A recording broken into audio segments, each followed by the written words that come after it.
제가 아는 지인이 이 사업을 준비를 하시는 거를 오래전부터 지켜보다가 이제 사업이 스타트 하시면서 이제 자연스럽게 알게 됐습니다. 아, 그럼요. 예.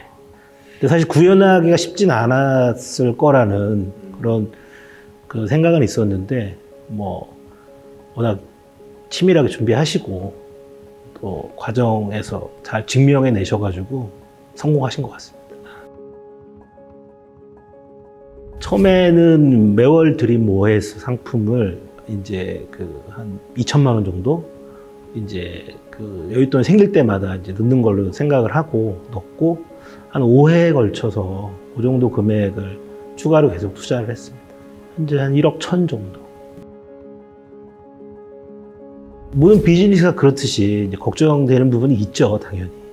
하지만 다른 스타트업이나 사업 모델에 비해서 굉장히 투명하다고 저희는 생각을 했고, 에너지 전환에 대한 시대적 요구는 점점 확대될 거라고 믿었기 때문에 그런 부분들은 의심이 없었습니다. 지금 뭐 주식시장에 AI 광풍이 불듯이 사실 AI 시대가 온 건 아닌데 사람들은 거기에 투자를 하지 않습니까? 그래서 저도 언젠가는 이 화석연료의 고갈과 이제 뭐 지구온난화 이런 이슈 때문에 신재생 에너지 형태로 에너지 전환 시대가 온다는 걸 믿고 있고, 또 세상도 그렇게 바꾸고 있다고 지금도 생각하고 있습니다. 예, 뭐 협동조합 형태로 이 자본을 모아서 이제 발전소에 투자를 해서 거기에서 나오는 이제 수익금을 가지고서 다시 분배하는 사회적 기업 형태로 가지 않을까, 이런 판단에서 구조를 굉장히 잘 만드셨다고 생각이 됩니다. 재투자하고 있습니다.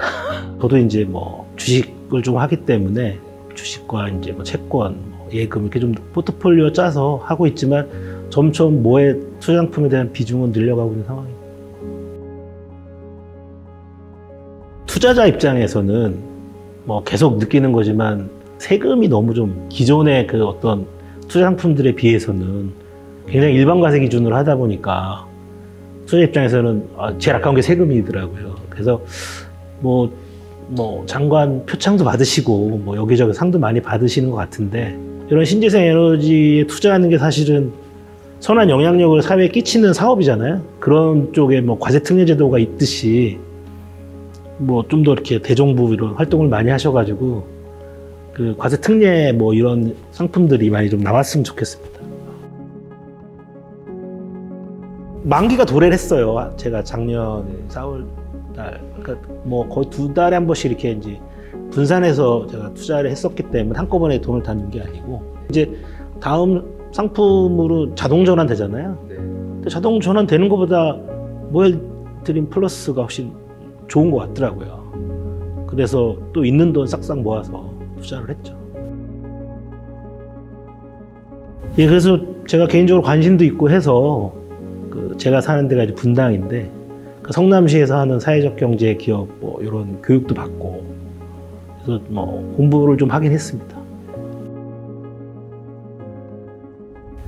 일단 당연히 제 돈이 들어가 있기 때문에 어떻게 운영되고 있는지, 물론 이제 모의 홈페이지나 이런 쪽에서 공시를 매달 하시기 때문에 자료는 받아보고 있지만, 실제로 저도 어떤 분들이 저 말고 투자를 하셨고 또 어떤 분들한테 어떻게 그런 내용들이 전달되는지를 좀 보고 싶어서 관심을 갖고 찾아보게 됐습니다.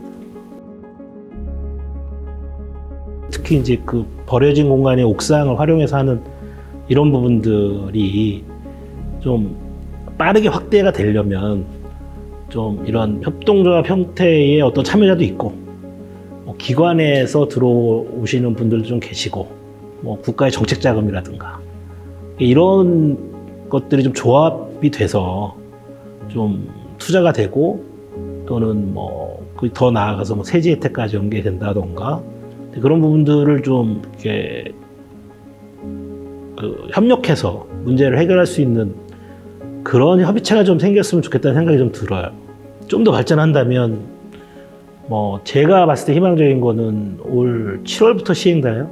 분산 에너지 활성화법이 시행이 되면 각 지자체가 이제 도시계획이나 지구단위 계획할 때 그 의무적으로 이제 신재생 에너지를 어떻게 활용할 건지를 이제 계획에 담아내야 되는데 그런 정책들 활용을 하면서 좀 빠르게 좀 확산하는 게 굉장히 좀 필요하지 않을까.